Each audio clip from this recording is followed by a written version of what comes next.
El siguiente programa es presentado con el patrocinio de...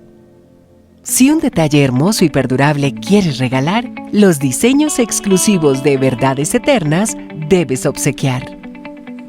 Solicita tu pedido al 317-427-0754. Verdades Eternas, diseños que edifican.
Padre amado, muy buenos días.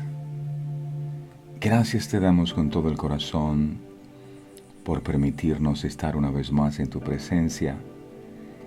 Gracias por enseñarnos la manera correcta de orar. Tú dijiste, mas tú cuando ores, entras a tu aposento y cerrada la puerta, ora a tu Padre que está en los cielos. Qué bueno saber que nos acercamos a nuestro Padre que está en los cielos. Nos llena de confianza saber que tú eres nuestro Padre, sobre todo que eres un Padre bueno, inmensamente misericordioso. Dice la palabra que padre, si ve que su hijo necesita un pan, le va a dar una piedra, o en vez de pescado le dará una serpiente. Si vosotros siendo malos dais buenas dádivas a vuestros hijos, cuánto más vuestro Padre. Es cierto que el concepto de paternidad ha sido muy desdibujado y muchas veces tendemos a comparar lo que son nuestros padres biológicos con lo que eres tú. Y empezamos a creer que tú nos amas de la manera como tal vez ellos nos han amado. Y por eso en ocasiones pensamos que tú no estás pendiente de nosotros, que tú no nos amas de verdad, pero tú no eres así. Eres nuestro Padre por excelencia. Y el que Jesús nos haya dicho que tú eres nuestro Padre y que oráramos diciendo Padre nuestro, debe llenarnos de confianza, porque un hijo jamás va con desconfianza ante la presencia de su Padre. Un hijo confía en la bondad de su Padre. Un hijo confía en el consejo de su Padre, en la generosidad de su Padre, en la fidelidad de su Padre. Y hoy todos corremos a tus brazos. El hijo pródigo, esa era la certeza que tenía que no iba a ser rechazado, porque él venía, era a los brazos del Padre. Por eso dijo, me levantaré. No dijo, iré a Dios, dijo, iré a mi Padre. Y le diré, Padre, he pecado contra el cielo y contra ti. Y cuando se acerca a su Padre, a pesar de todos los errores que había cometido, tal vez con muchos temores, pensando que su Padre lo iba a criticar, lo que encontró fue el abrazo de un Padre amoroso que lo estaba esperando para gozarse con él. Bueno es saber que cada mañana tú nos estás esperando a nosotros para abrazarnos, para darnos un beso, para consentirnos, para cambiar nuestras vestiduras. Y a veces decimos, Señor, no merecemos tanto amor. Pero así es el amor incondicional de un Padre. Nos hemos acercado a ti como Padre. Padre, aquí están nuestras vidas, deseosos de poder volver a encontrarnos contigo, de poder disfrutar de tu amor, de tu gracia, de tu misericordia. Hoy queremos decirte que te amamos, Padre, que te anhelamos con todas las fuerzas de nuestro corazón, Padre. Es una bendición estar en tu presencia, Padre. Es una bendición hablar contigo. Es una bendición tener comunión contigo. Gracias porque tú tienes cuidado de nosotros, tus hijos. Tú conoces cuáles son nuestras necesidades, las luchas, las angustias. Y de todas ellas, tú nos vas a librar. Confiamos en que así será. Creemos que tú estás aquí, en medio de nosotros, y que hoy, como lo has hecho siempre, también nos vas a ayudar. Gracias, Padre. Gracias, Hijo, y gracias, Espíritu Santo, por todo lo que hoy harás. A ti el honor, a ti la gloria, en el nombre del Padre, del Hijo y del Espíritu Santo. Amén, amén y amén. Dios es tu Padre bueno. A veces cuesta reconocer a Dios como Padre porque tal vez tu Padre te abandonó cuando eras muy pequeño y tú dices, bueno, si mi Padre me abandonó, seguramente Dios también me va a abandonar. No, Dios no es así. Tal vez tu Padre no suplió para tus necesidades. Tal vez tu Padre no fue amoroso contigo, cariñoso contigo, pero eso no quiere decir que Dios sea así. Por eso mi oración en este día es que esa revelación de que Dios es Padre pueda venir a cada uno de nosotros. Porque esto va a afianzar nuestra confianza y nuestra fe en Dios. Muchas veces nos acercamos a Dios pensando que Él es un Señor malacaroso que está sentado en un trono con un látigo, esperando que nosotros fallemos para castigarnos. No. Cuando el hijo pródigo se acercó a su padre, él tenía muchos temores porque efectivamente había fallado, malgastó su herencia con rameras. Seguramente en su mente y en su corazón, él decía, mi padre me va a rechazar. Pero él decía, me levantaré, iré a mi padre. Él es mi padre. Y mi Padre es bueno, mi Padre es compasivo, yo lo conozco, Él es misericordioso. Y efectivamente, ahí estaba papá, yo me imagino que lo estaba esperando todos los días. Él se asomaba por la ventana, ¿cuándo volverá mi hijo? Y pasaban los meses, los días y los años, y papá sentado allí, esperando que su hijo regresara a casa. Cuando de pronto a lo lejos se empieza a divisar algo que se está dirigiendo hacia él, el padre se levanta y empieza a mirar. ¿Será él? Ay, ¿será él? Sí, parece que es él, pero viene con vestiduras, está harapiento, está caminando un poco diferente, pero ¿será él? Sí. El padre estaba tan emocionado que ni siquiera esperó que el hijo llegara. El padre salió corriendo y corrió, y dice la Biblia, lo abrazó y lo besó. El hijo llevaba muchos temores, muchas cargas, muchas aflicciones en su corazón. Y tal vez se vio tentado a decirle, Padre, perdóname por todas las cosas que yo he hecho, mira. Y el padre no lo dejó hablar, como diciendo, sabes, no me digas nada, yo ya lo sé todo.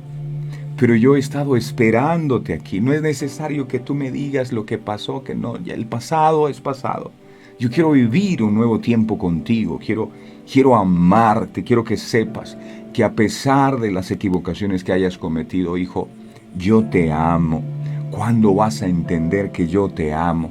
No, yo me imagino que ese hijo lloraba de la felicidad. ¡Wow! Tanto tiempo yo perdido allá apacentando cerdos, cuando el amor de mi Padre siempre estuvo ahí intacto para mí. ¡Qué bueno es nuestro Dios! ¿No les parece a ustedes que Dios es inmensamente bueno? Entonces, cuando usted se levante en la mañana, que viene a la presencia de Él, mira, yo vengo feliz, porque yo sé que Él está, como siempre, con la misma actitud, una sonrisa en los labios y está contento de poder volver a encontrarse con sus hijos, a amarnos, a abrazarnos con su amor, a decirnos lo importante que somos para Él. Somos amados por Dios. Usted es amado por Dios. Aunque tenga problemas, es amado por Dios. Amén. Qué bueno saberlo. Ahora sí, familia, ¿qué tal? ¿Cómo amanecieron todos ustedes? Espero que estén muy bien. Nosotros estamos regios, como diría. Gracias a Dios. Damos gracias, por supuesto, al Señor por cada uno de ustedes que también se ha mantenido fiel, así como la roca en medio de la corriente. No se deja arrastrar por las corrientes, se mantiene firme. Y nuestras vidas están cimentadas sobre la roca, que es el Señor Jesús, que es su santa y bendita palabra. Bienvenidos todos al día más extraordinario que ustedes jamás se hayan imaginado. Este es el día que hizo el Señor y en Él nos alegraremos y nos gozaremos. Y la bendición más grande, Señor, es tu palabra. Gracias. Tu palabra es viva y es eficaz.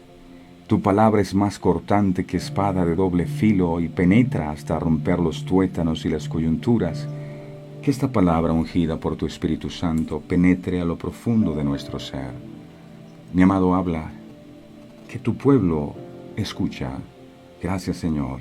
Amén y amén. Bueno, hoy vamos a estar compartiendo el tema Restaurando el altar de Dios. Así se llama. Restaurando el altar de Dios. Esdras, en el capítulo 7, verso 7, dice la palabra: y con él subieron a Jerusalén algunos de los hijos de Israel y de los sacerdotes levitas, cantores, porteros y sirvientes del templo, en el 7º año del rey Artajerjes.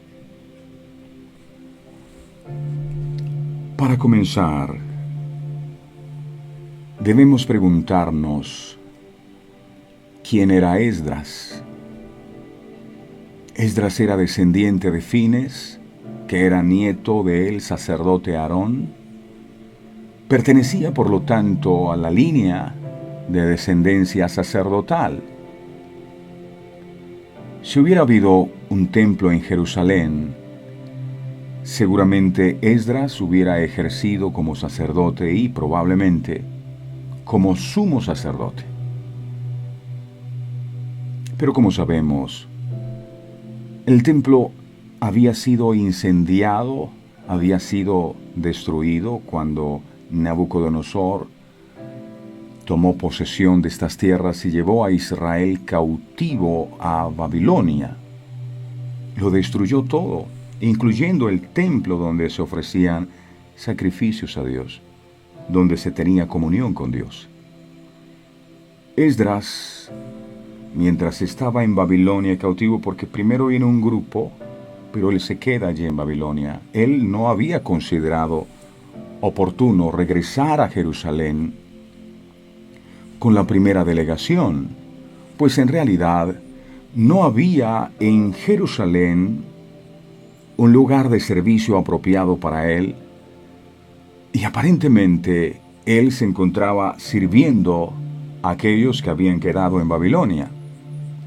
Entonces otro grupo de unas 2,000 personas aproximadamente proyectaron regresar junto con Esdras a Jerusalén.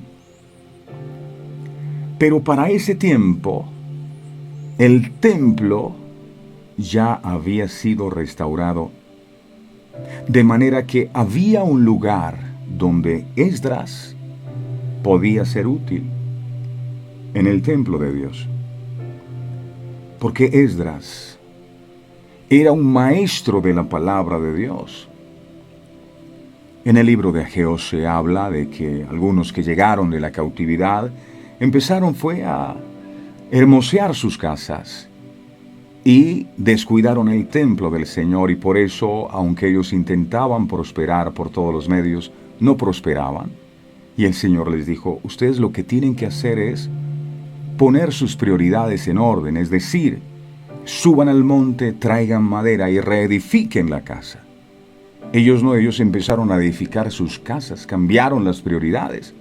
Pero hubo un momento en el que el templo fue edificado y dijo Esdras, es el momento de regresar.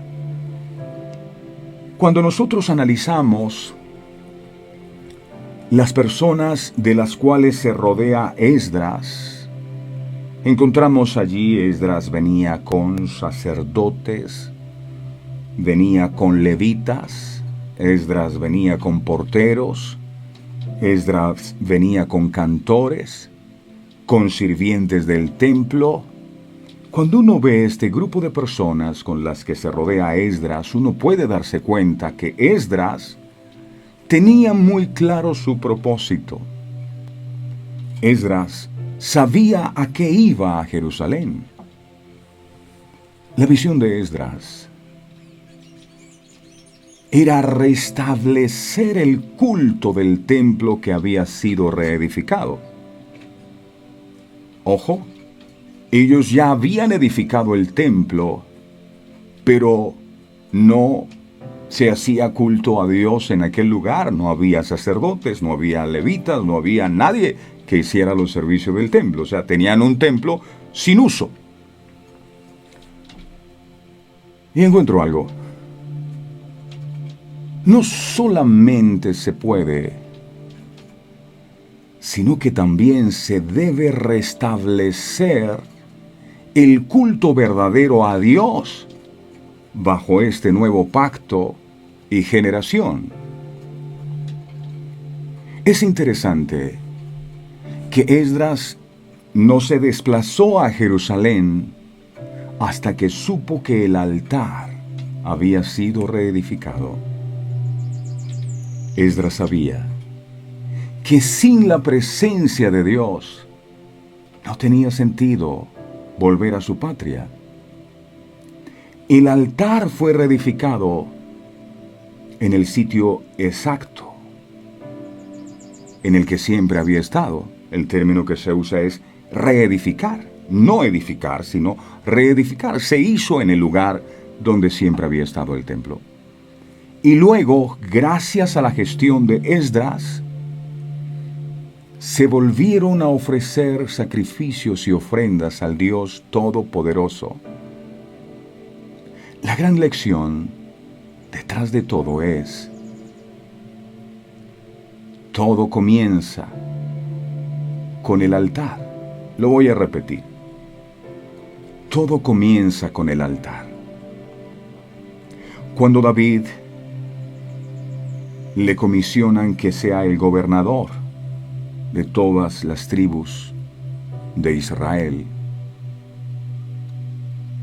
lo primero que él hace es traer el arca de Dios para que estuviera con él, como diciendo: ¿de qué me sirve gobernar si la presencia de Dios no está conmigo?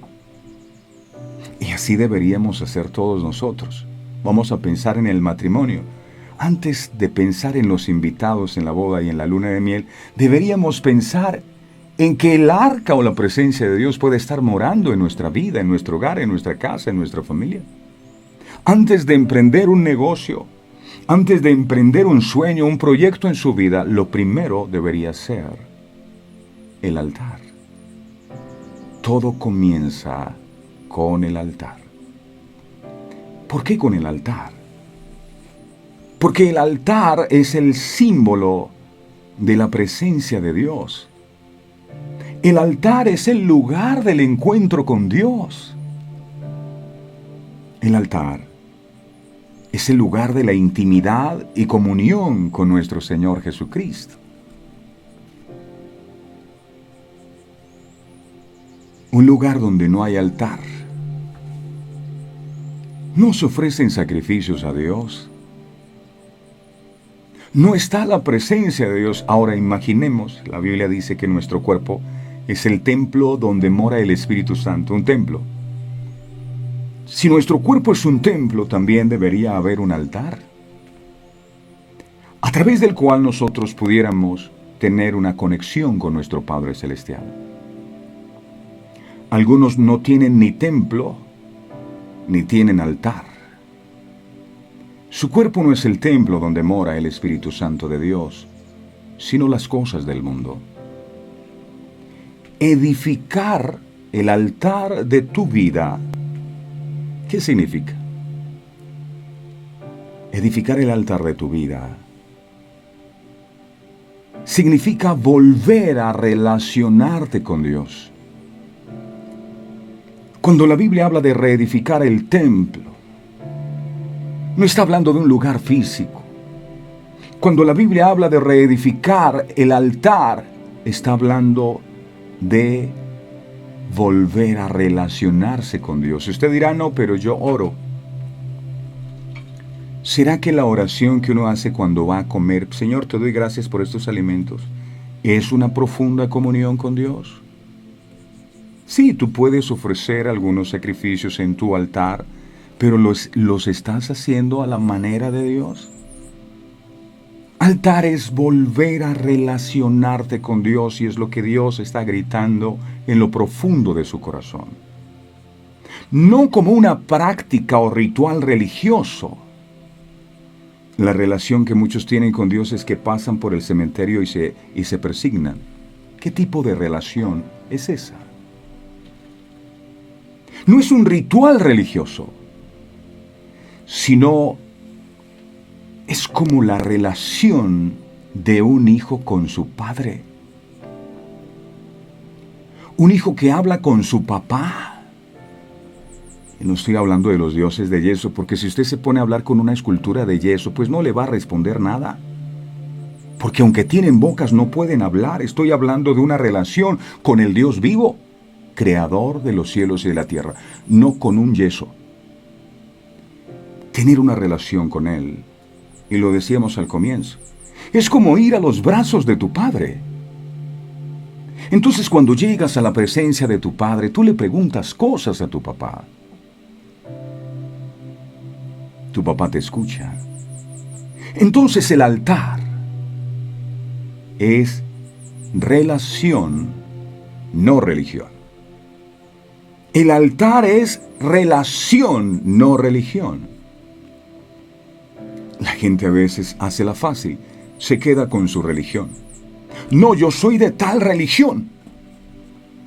¿Pero tienes alguna relación con Dios? No, ninguna. Yo no oro, yo no leo la Biblia, no le hago caso a Dios, no me someto a su voluntad, pero yo tengo una religión.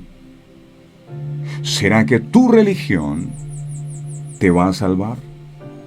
¿O lo que te va a salvar es una relación con Él? Era un ritual para aquellos judíos en su tiempo. Y para muchos en este tiempo sigue siendo un ritual. Es que yo voy a la iglesia el domingo. Si yo me embriago el sábado, el domingo voy a la iglesia y me limpio. Y el próximo sábado hago lo mismo. Pero para nosotros es una relación íntima con un Dios vivo que oye, que me habla, que me exhorta, que me corrige, que me guía. La palabra es su vara y su cayado que me infunden aliento. El altar es gratitud. El altar es adoración. El altar es el lugar donde yo confieso mis pecados. El altar es el lugar de morir al viejo hombre, a la vieja naturaleza. El apóstol Pablo decía, a diario muero. ¿Dónde muere? En el altar. Pero si en tu vida no hay altar, ¿a qué vas a morir? No tienes un lugar donde puedas morir a tu viejo hombre, a tus pecados ocultos. El altar es confesión. El altar es renuncia. El altar es búsqueda. El altar es entrega. El altar es comunicación directa con el cielo para recibir revelación y sabiduría. La gente considera que orar es hablar con Dios. El tema no es que hables con Dios. El tema es que Dios te escuche. El tema es que Dios también a ti te hable. Yo no sé si usted se ha dado cuenta, pero en este momento de intimidad que tenemos cada mañana con el Señor, no hay un día donde usted no salga de la presencia del Señor con una palabra que Él haya hablado. Porque la oración es lo que tú le hablas a Dios. La palabra es lo que Dios te habla a ti. Y cuando hay una relación, hay comunicación, no se trata solo de hablar. Es que yo hablé, ya yo oré. Yo hablé con Dios. Sí, pero Dios te dijo algo. No, no me dijo nada, pero ya yo le hablé, ya yo le pedí cosas. Eso no es comunión con Dios. Es necesario que restablezcamos el altar de una manera genuina. Un altar en ruinas. Pensemos en un altar en ruinas, de nuevo. Imagine su iglesia local, donde usted se congrega. Y usted llega un día a su iglesia y todo está en ruinas. Ese día no hay alabanza. Ese día dice no hay reunión. Llegó un terremoto y arrasó con todo, no hay reunión. Entonces no nos podemos congregar aquí. No podemos danzar a Dios aquí, no podemos buscar a Dios aquí. Ahora imagínate ese templo que estás viendo en ruinas donde habitualmente te congregas. ¿Qué es tu vida? ¿Qué es el cuerpo tuyo, el templo donde mora el Espíritu Santo y está así en ruinas? Allí no hay sacrificios a Dios. No hay una genuina relación con Él. Un altar en ruinas es un lugar donde la presencia de Dios no está. Si no hay altar, no hay sacrificios. Y si no hay sacrificios, no está Dios. El altar representa la presencia de Dios en tu vida. Esdras tenía claro que sin la presencia de Dios, no tenía sentido regresar a Jerusalén. Infortunadamente, a veces nos conformamos con poco. No, yo lo que busco es que Dios me dé algo. Si tengo ese algo, ya yo resuelvo mis problemas y estoy feliz. Te conformas con poco. Tu meta no debe ser lo que Dios pueda darte. Tu meta debe ser Él. Tu meta debe ser su presencia, más que cualquier otra cosa. Lo decía Moisés, cuando Dios le dijo, ya no voy a ir más con ustedes porque ellos hicieron un becerro. Moisés le dijo, si tu presencia no ha de ir con nosotros, no nos saques de aquí. Moisés lo que dejó claro es, aunque estaban cerca de la tierra de las promesas, lo que dejó claro fue, de nada me sirve entrar a la tierra prometida, disfrutar de la leche y la miel, si tu presencia no va conmigo. Porque más importante que la tierra de las promesas es tener tu presencia conmigo. Jerusalén, si la presencia de Dios no es nada, usted y yo sin la presencia de Dios no somos nada. De igual manera, el creyente que no tiene ningún tipo de relación con Dios, hablo de relación, no de religión, porque muchos tienen religión, pero no tienen cero comunión con Dios, no hablan con Él, no saben lo que Dios les dice, no oran, no buscan su presencia, no le obedecen, pero creen en Dios. Quien no tiene una relación con Dios, tiene su altar en ruinas y se ha convertido en un simple religioso más. El altar del pueblo de Dios fue destruido por su desobediencia a Dios. Esto trajo como consecuencias 70 años de esclavitud en Babilonia. La Biblia afirma que en tiempos del profeta Elías el altar estaba en ruinas por causa de la apostasía. Israel había apartado su fe verdadera en el Dios Todopoderoso y puso su confianza en los Baales y en una diosa que llamaron Astoret. Como consecuencia del adulterio espiritual de Israel, ya que empezaron a confiar en otros dioses con minúscula, la Biblia dice que la lluvia del cielo se detuvo por espacio de 3 años y 6 meses. Por consiguiente, vino el hambre sobre la faz de la tierra. Alguien dijo, la pandemia más terrible no es el COVID. La pandemia más terrible y de la cual todos tenemos que estar alertas se llama el hambre. Y en tiempos de Israel vino el hambre por causa de que el altar del Dios verdadero había sido destruido y cada uno tenía su propio Dios a su manera.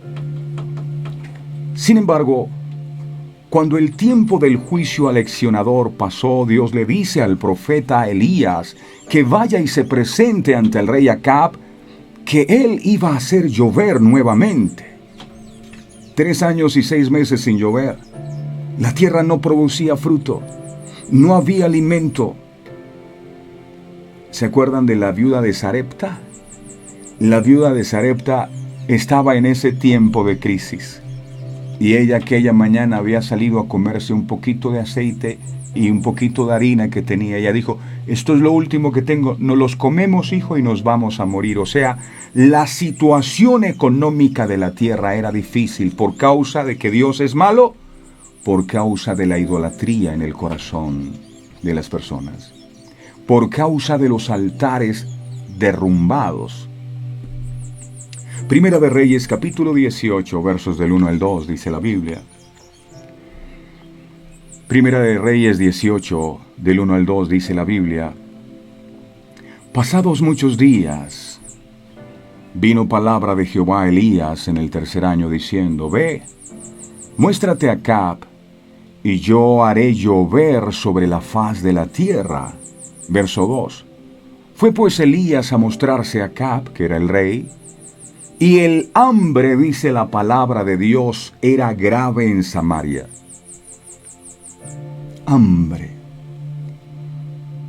Por ahí salen las encuestas y dicen que hay personas que ya no se comen los 3 platos de comida al día. Y usted va a comprar algo de alimento y le vale el doble de lo que antes le valía. Y apenas estamos comenzando. Altares en ruinas. Dios, a pesar de la infidelidad de su pueblo, decide tener con ellos misericordia. Pero ellos aún seguían confiando en sus dioses, en Baal y Astoret. Hoy la gente tiene muchos dioses. Por eso cuando Elías convoca a los profetas de Baal y Astoret, para que delante de todo el pueblo conocieran cuál era el Dios verdadero, ellos decidieron invocar a sus dioses, sin obtener ningún tipo de respuesta. Miremos lo que pasó. Primera de Reyes, capítulo 18, verso 20 al 29. Mire lo que dice aquí. Primera de Reyes 18, 20 al 29. Dice la palabra. Entonces Acab convocó a todos los hijos de Israel y reunió a los profetas en el monte Carmelo, verso 21. Y acercándose Elías a todo el pueblo, dijo, ¿hasta cuándo claudicaréis vosotros entre 2 pensamientos? Si Jehová es Dios, seguidle, y si Baal o la escultura es Dios, id en pos de él. O sea, ellos tenían un pie en el mundo y un pie en Cristo. O son o no son. Y el pueblo no respondió palabra. Verso 22. Y Elías volvió a decir al pueblo, solo yo he quedado profeta de Jehová, mas de los profetas de Baal hay 450 hombres, los profetas de esas esculturas. Verso 23. Dénsenos, pues, 2 bueyes, y escojan ellos uno, y córtenlo en pedazos y pónganlo sobre leña, pero no pongan fuego debajo. y yo prepararé el otro buey y lo pondré sobre leña y ningún fuego pondré debajo. Verso 24. Invocad luego vosotros el nombre de vuestros dioses, y yo invocaré el nombre de Jehová, y el Dios que respondiere por medio de fuego, ese sea Dios. Y todo el pueblo respondió diciendo, bien dicho. El pueblo respondió diciendo, bien dicho. Verso siguiente, verso 25. Entonces Elías dijo a los profetas de Baal, escogeos un buey, y preparadlo vosotros primero, pues que sois los más. Eran 400 contra 1, llevaba las de perder Elías, pero con Elías estaba Dios. E invocad el nombre de vuestros dioses, de vuestros santos, de vuestras esculturas, mas no pongáis fuego debajo, o sea, no prendan velas. Verso 26. Y ellos tomaron el buey que les fue dado y lo prepararon, e invocaron el nombre de Baal desde la mañana hasta el mediodía, diciendo, Baal, respóndenos. Pero no había voz, ni quien respondiese. Entre tanto, ellos andaban saltando cerca del altar que habían hecho. Verso 27. Y aconteció al mediodía que Elías se burlaba de ellos diciendo, gritad en alta voz, porque Dios, aquí dice con minúscula, quizá está meditando, o tiene algún trabajo, o va de camino, tal vez duerme, y hay que despertarle. Verso 28. Y ellos clamaban a grandes voces, y se sajaban con cuchillos y con lancetas, conforme a su costumbre, hasta chorrear la sangre sobre ellos. ¡Wow! Hay gente que chorrea sangre. En Semana Santa se flagelan a sí mismos y se sacan sangre a ver si sus dioses responden. Verso 29. Dice, pasó el mediodía, y ellos siguieron gritando frenéticamente hasta la hora de ofrecerse el sacrificio. Pero no hubo ninguna voz, ni quien respondiese ni escuchase, porque ninguna escultura puede oír ni ver. Era evidente que los dioses en los que había confiado Israel, esos que ellos mismos habían hecho con sus propias manos, no tenían poder alguno. Y así quedó demostrado. Sin embargo, cuando llegó el turno del profeta Elías, 1 contra 400, él hizo algo que les permitió entender el por qué la presencia del Dios vivo, creador de los cielos y de la tierra, se había apartado de ellos. Miremos. Primera de Reyes, capítulo 18, verso 30. Primera de Reyes 18:30. Dice la palabra. Entonces dijo Elías a todo el pueblo, acercaos a mí. Y todo el pueblo se le acercó, y él arregló el altar de Jehová que estaba arruinado. Aquí está el detalle. ¿Por qué vino el hambre? ¿Por qué vino la escasez? ¿Por qué la lluvia no volvió? Porque el altar estaba en ruinas.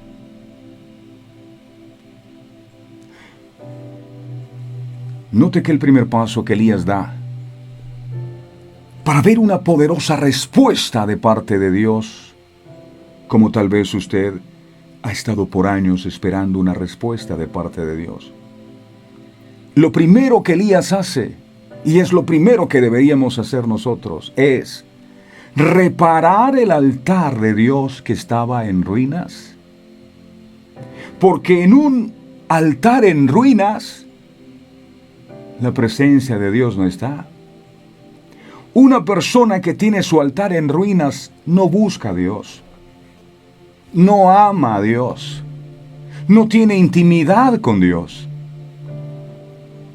El altar estaba arruinado. Ese altar había sido descuidado. Ya no le ofrecían sacrificios a Dios, ahora le ofrecían sacrificios a las esculturas que ellos mismos habían creado. Y por su estado, se puede entender que nadie había adorado a Dios en aquel lugar, al Dios verdadero, hacía ya mucho tiempo.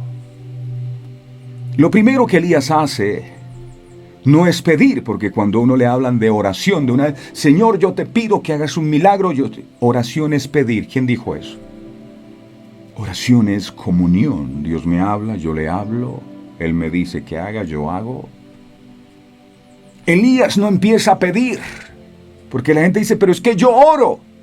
Sí, usted puede pedir todo lo que quiera, pero si su altar está en ruinas, perdió el tiempo. Dios no le va a escuchar igual, porque Dios no está ahí. Lo primero que usted y yo tenemos que hacer es restaurar el altar, porque sin altar no hay sacrificio, y sin sacrificio no está la presencia de Dios. Elías, lo primero que hace es restaurar el altar arruinado. ¿Cómo lo hizo? Aprendamos de la palabra. Primera de Reyes, capítulo 18, verso 31 al 38. Dice la Biblia: y tomando Elías 12 piedras, conforme al número de las tribus de los hijos de Jacob, al cual había sido dada palabra de Jehová diciendo, Israel será tu nombre. Verso 32. ¿Qué hizo Elías? Elías edificó con las piedras un altar en el nombre de Jehová. Después hizo una zanja alrededor del altar en que cupieran 2 medidas de grano. O sea, había algo que ofrendar. Si no hay altar, ¿tú qué vas a ofrendar? Nada. Verso 33, ojo. ¿Cuántas medidas de grano? 2 medidas de grano. Usted dice, pero es que 2 medidas es muy poquito. No. Acuérdate que había hambre en la tierra. 2 medidas de grano significaba el alimento para una persona, por ejemplo. O sea, significaba dar todo lo que tenía. O me quedo con el grano y vivo, o comparto el grano y creo que Dios va a proveerme más. La persona que no ofrenda es porque cree que se va a quedar sin dinero más adelante, pero si ofrendara, está desconfiando. Dice, yo sé que Dios va a volver a proveer. Verso 33. Preparó luego la leña y cortó el buey en pedazos y lo puso sobre la leña. Verso 34. Y dijo, llenad 4 cántaros de agua y derramadla sobre el holocausto y sobre la leña. Wow, ni siquiera era leña seca. Para que digan, no, es que estaba seca y de pronto, no. Leña mojada. Échenle agua a la leña. Así era más difícil. Hacedlo otra vez. Y otra vez lo hicieron.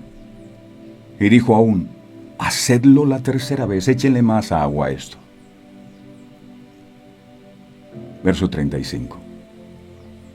De manera que el agua corría alrededor del altar y también se había llenado de agua la zanja. Verso 36. Cuando llegó la hora de ofrecerse el holocausto, se acercó el profeta Elías y dijo, Jehová, Dios de Abraham, de Isaac y de Israel, sea hoy manifiesto que tú eres Dios en Israel, y que yo soy tu siervo, y que por mandato tuyo he hecho todas estas cosas. Verso 37. Respóndeme, Jehová, respóndeme, para que conozca este pueblo que tú, oh Jehová, eres el Dios y que tú vuelves a ti el corazón de ellos. Verso 38.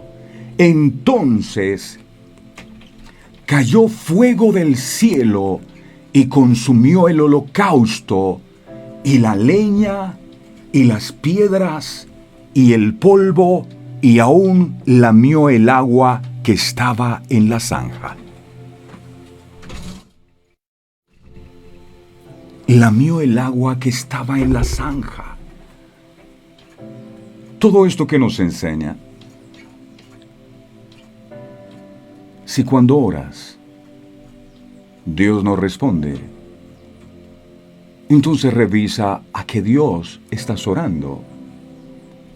Porque el Dios verdadero, el Dios vivo, sí responde a sus hijos. A aquellos que lo buscan de todo corazón. Aquellos que restauran su altar o su comunión con Él. De manera implícita vemos que antes de reparar el altar, lo primero que Elías hace es examinar qué era lo que estaba pasando. Conocer por qué razón la presencia de Dios ya no estaba en aquel lugar. Hasta que descubrió la causa. La causa era que el altar de Dios estaba en ruinas. Si él no examina, no se da cuenta. Si usted está viviendo dificultades en su vida, y todos pasamos por dificultades, pero si esas dificultades son permanentes y nada cambia, entonces aquí el problema no es falta de oración. El problema es que no has examinado qué puede estar pasando. No, eso es la economía, el negocio no funciona por esto, pero nunca te examinas y dices, oye, ¿no será que todo se ha frenado? La bendición no ha llegado, la lluvia sobre mis graneros no ha vuelto, porque sencillamente mi altar está en ruinas, mi comunión con Dios está en ceros. Elías examinó y dijo, ¿por qué la lluvia no volvió? ¿Qué pasó? Claro, estos tienen otros dioses. Ellos dejaron de adorar a Dios, no hay un lugar para poder buscar su presencia. Esto nos recuerda que para reparar o restaurar primero debemos examinar. Examinarnos a nosotros mismos. Examinar nuestros motivos, nuestra desobediencia, nuestro orgullo, etc. Por supuesto, esto solo es posible con la ayuda del Espíritu Santo. Este es el primer paso de la restauración o la reparación. Subid al monte, traed madera y reedificad la casa, dice el Señor. Y la gloria postrera de esta casa será mayor que la primera, porque ya no será tu gloria, sino será mi gloria en medio de ti. Esto ocurrió en un lugar llamado Monte Carmelo. El Monte Carmelo se veía imponente desde el mar, y por eso muchos antiguos pensaban que era la habitación de un dios. Su nombre Carmelo, ¿sabe qué significa? Carmelo significa jardín de frutas o de árboles. Carmelo significa cosecha, repleto de espinas y de grano, campo fructífero.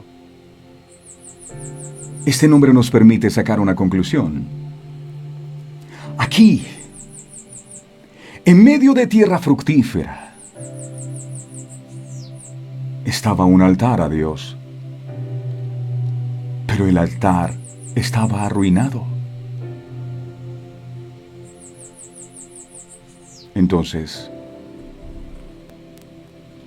no siempre bendición o abundancia significa aprobación de Dios. La bendición de Dios estaba en esa tierra. Carmelo era una tierra fructífera. Ellos estaban en un lugar de bendición, pero allí no había adoración a Dios. Se había apagado el fuego del altar. Ojo a esto, porque podemos estar parados en medio de un lugar de bendición, pero si el altar de Dios está en ruinas, en aquel lugar lo que habrá será hambre. Estaban en el Monte Carmelo, lugar fructífero, pero se estaban muriendo de hambre. No llovía hacía 3 años y 6 meses por su idolatría. Y el lugar que era de bendición se terminó convirtiendo en un lugar de hambre, de escasez. Israel estaba en el Monte Carmelo, pero por causa del altar en ruinas durante 3 años y medio, la lluvia no volvió a regar los campos, y la escasez y la necesidad eran el pan de cada día. ¿Cuántos viven eso? Escasez y necesidad el pan de cada día. Y ellos dicen, será de Dios, aleluya. No, es que la economía está difícil. Es que la gente no tiene dinero. No, es que tu altar está en ruinas. Porque si tu altar o tu relación con Dios estuviera bien, aunque en el mundo hubiera hambre, a ti jamás el hambre te tocaría. David decía, yo no he visto justo desamparado, ni su descendencia que mendigue pan. Justo. No cualquier persona. El altar de Jehová estaba arruinado. Esa palabra arruinado significa roto. Rota la relación con Dios.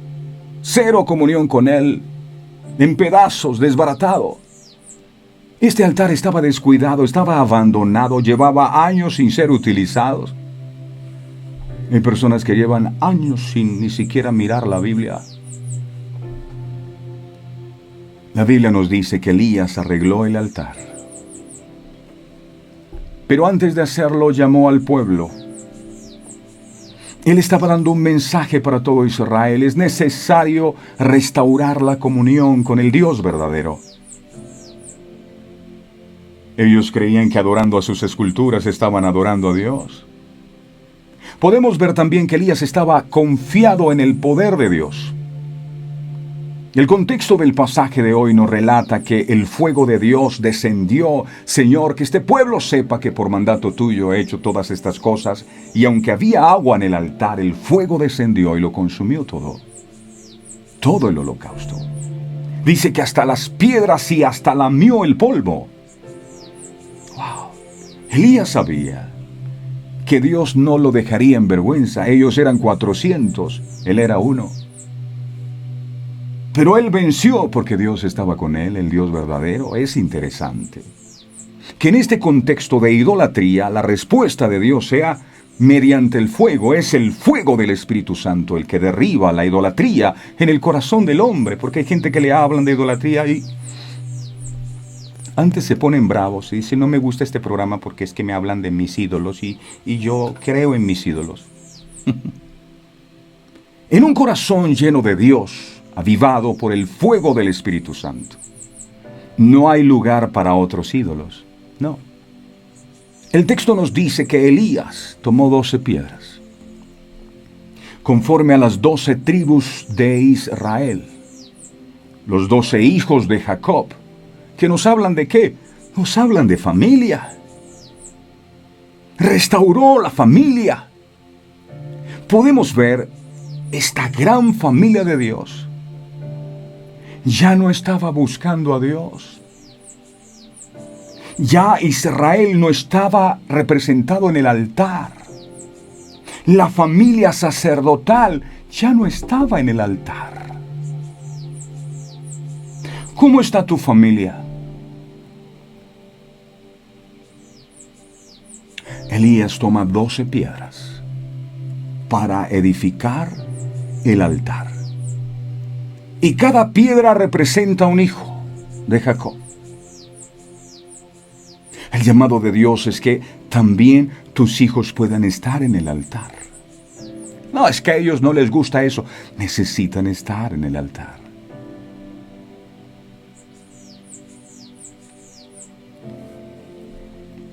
Él no fue a preguntarles si querían eso. Él los metió en el altar de Dios. Y luego estaban ellos postrados delante de Dios. Fue Elías quien construyó el altar. No fueron ellos, ni sus esposas, ni sus hijos. Fue Elías. Ay, pero en mi casa nadie ama a Dios. El único soy yo. Haga el altar usted. Invite la presencia de Dios en su casa y cuando Él llega, todo lo pone en orden. Pero si Él está, si usted trae una religión, todo sigue siendo igual. Elías edificó un altar, hizo una zanja, preparó la leña. No le dejes todo a Dios. Elías hizo su parte. Haz tu parte, intercede por tu familia, dales amor y buen testimonio, y Dios hará el resto. Nuestras decisiones afectan o benefician a nuestra familia y a otros también. Si seguimos leyendo la palabra, vemos cómo Dios estaba interesado en hacer que todo el pueblo volviera su corazón a Él. Primera de Reyes 18:39. Primera de Reyes 18:39 dice la palabra: viéndolo todo el pueblo, cuando vieron que el fuego y la presencia de Dios se manifestó, dice, se postraron los que adoraban antes a Baal. Dice, se postraron. Ese esposo que no quería saber nada de Dios, se tendrá que postrar. Esos hijos que no aman a Dios, toda rodilla se doblará y toda lengua confesará que Jesús es el Señor, pero edifica el altar. Y dijeron, Jehová es el Dios, Jehová es el Dios. Jehová es el Dios. Y así estará cada miembro de nuestra familia diciendo, Jehová es el Dios. El Dios de Elías es el Dios verdadero, y ante ese Dios hemos venido a postrar nuestras vidas. Dios quiere en este día que reflexionemos acerca de cómo está nuestro altar, acerca de cómo está nuestra relación con Él, cómo está la relación de mi familia con Dios. Si la respuesta no es muy alentadora, entonces Dios te invita en este día a que repares el altar de Dios. El altar es todo aquel lugar donde la presencia de Dios quiere morar. Ese altar es tu casa. Él quiere morar allí. Ese altar es tu corazón. Él quiere vivir allí. Ese altar es tu vida. Nosotros mismos somos los que ponemos las trabas a Dios para que Él no se pueda acercar. ¿Hace cuánto que no adoramos a Dios? ¿Hace cuánto que no le buscamos con todo el corazón, que no hacemos una velada de oración, un ayuno? ¿Hace cuánto? ¿Hace cuánto no tenemos una comunión real y sincera con Él? Pero vemos que a pesar de la infidelidad de su pueblo, Él sigue esperando, dispuesto a hacer volver nuestro corazón a Él, pero es necesario que nosotros hagamos nuestra parte, que restauremos su altar o nuestra comunión con Él. Y que con la ayuda del Espíritu Santo nos examinemos y empecemos a reparar nuestro lugar de adoración, a reparar todas aquellas cosas que nos alejan de Dios. Llevemos la presencia de Dios a nuestras casas, a nuestras vidas, y empecemos a pedir por nosotros, por nuestras familias. Entonces, la respuesta de Dios llegará. El fuego de Dios se manifestará en nosotros. ¿Piensas que ya no puedes servirle a Dios porque tú fallaste? ¿Tu relación con Dios ya no es como al principio?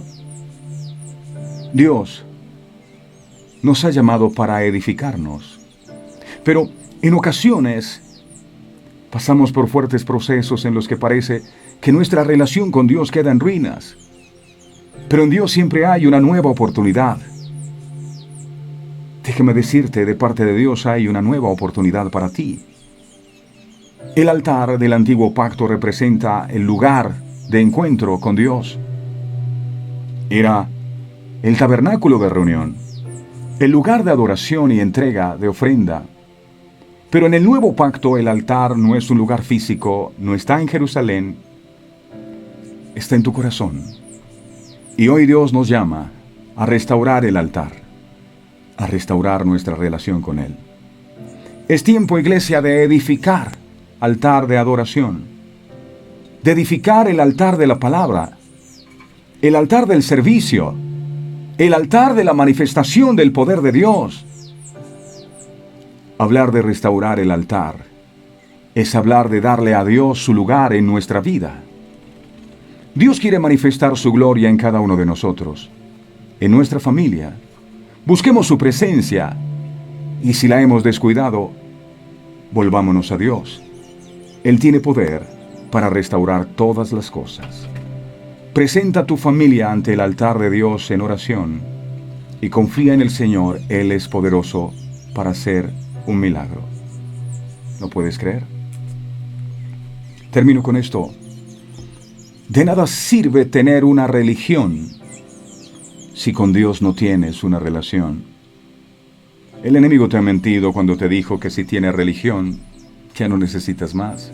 De nada sirve, repito, tener una religión si con Dios no tienes ningún tipo de relación. Así que el llamado del Señor a todos nosotros en este día es claro, es contundente, es a reedificar el altar. En tiempos del profeta Ageo, ellos hicieron lo contrario. Antes de poner a Dios en primer lugar, de enfocarse en reconstruir el templo y el altar, lo primero que empezaron a hacer fue a correr detrás de los bienes materiales para hermosear sus casas. Y el Señor tiene que decirles, ¿por qué corren detrás de sus propias casas artesonadas, mientras mi casa está en ruinas, está vacía? El mundo nos ha vendido la idea de que si tenemos dinero, nuestros problemas van a terminar. Pero hay cosas que el dinero no puede comprar. La salvación, por ejemplo. El tener una familia en bendición, unos hijos que amen al Señor, una descendencia para Dios, eso no lo puede comprar el dinero. Eso solo puede hacerlo la presencia de Dios. Y hoy tú nos estás confrontando como aquel instante en que usaste, amado Dios, al profeta Elías. Usas tu palabra hoy para confrontar nuestras vidas. Si hemos estado adorándote verdaderamente a ti, o nuestro corazón ha estado puesto en otros dioses. Tú dirás, ya yo no tengo esculturas en mi casa. Pero ¿sabe qué es un Dios? Un Dios es todo aquello que le roba el primer lugar a Dios. A veces hacemos de nuestros hijos dioses. Hacemos de nuestra relación de pareja dioses. Hacemos del trabajo un Dios. Hacemos de nuestra inteligencia un Dios. De nuestra posición un Dios. Aquello en lo que tú más ocupas tu tiempo, ese es tu Dios. Hoy es necesario que examinemos como lo hizo el profeta y que nos demos cuenta que muchas de las cosas que estamos viviendo, como pasó con Israel, el agua no venía, no había agua. Al no haber lluvia, no había cultivos. Al no haber cultivos, entonces no había alimento. Y llegó el hambre, y llegó la escasez, y llegó la necesidad. Yo no sé cuál es la situación que tú estás enfrentando, pero hoy debes saber que el anhelo del corazón de Dios es que la lluvia vuelva a tus graneros y que la bendición del Señor esté siempre sobre tu vida. Pero Dios ha sido claro, debes restaurar el altar a Dios. No, pero yo tengo mi altar en la casa que prendo velas. Ese no es Dios, yo no soy ese. Tienes que volverte al Dios verdadero. Él sí responde de verdad. Estos profetas de Baal se herían el cuerpo, sangraban, intentando que sus dioses respondieran y nunca vino la respuesta. Y tal vez tú has estado por años pidiéndole a lo que te dijo la religión que debías adorar y no tienes ninguna respuesta, porque esos dioses no responden. Pero cuando volvemos nuestro corazón al Dios verdadero, la respuesta de Dios es inevitable. Y hoy decimos, después de restaurar ese altar, que significa restaurar la relación de pareja, restaurar la relación entre los miembros de la familia, restaurar nuestra vida personal, dejar el pecado, empezar a vivir una vida para Dios. Eso es restaurar. Cuando Elías restaura el altar, entonces él invocó el nombre de Dios, el Dios que habían dejado de buscar hacía muchos años, y la respuesta fue inmediata. Sabes, tal vez estás anhelando que Dios haga un milagro urgente en tu vida. Dios no se demoró una semana, la respuesta fue inmediata cuando buscamos al Dios verdadero. Y hoy te pido con todo mi corazón, Señor, que tú nos ayudes a reedificar ese altar, a reedificar esa comunión contigo, porque de nada sirve que nosotros tengamos una religión si no tenemos contigo relación. Yo te doy gracias por tu santa y bendita palabra. Tu palabra ungida ha sido desatada. Te pido que no vuelva vacía, sino que cumpla el propósito con el cual ha sido enviada, y que a partir de este día nuestros hogares se conviertan en ese altar, en esos altares en donde la presencia tuya mora. Gracias. Dices tú en tu palabra que en cualquier lugar en que yo hiciere que mi nombre fuera recordado, yo vendré y te bendeciré. Que a partir de este día, Señor, tu presencia more con nosotros y que la bendición tuya no falte. Gracias por tu amor tan grande. A ti el honor y la gloria en el nombre del Padre, del Hijo y del Espíritu Santo. Amén y amén. Gracias, Señor. Amén. Amén. Restaurar el altar de dama. Si desea seguir sumergiéndose en el Espíritu, es seguro que va a encontrar muchas más revelaciones. El canal se llama Verdades Eternas con Humberto Cancio. Está nuestra página en Facebook, nuestra fanpage. Compártala con sus amigos, denle me gusta para que ellos también puedan disfrutar de esta bendición. Y el 317-427-0754 es nuestra línea de contacto. A todos ustedes, Dios me los bendiga en gran manera. No olviden restaurar el altar. De nada sirve tener una religión si con Dios no tienes ninguna relación. Feliz día. Este programa fue presentado con el patrocinio de... Si un detalle hermoso y perdurable quieres regalar, los diseños exclusivos de Verdades Eternas debes obsequiar. Solicita tu pedido al 317-427-0754. Verdades Eternas, diseños que edifican.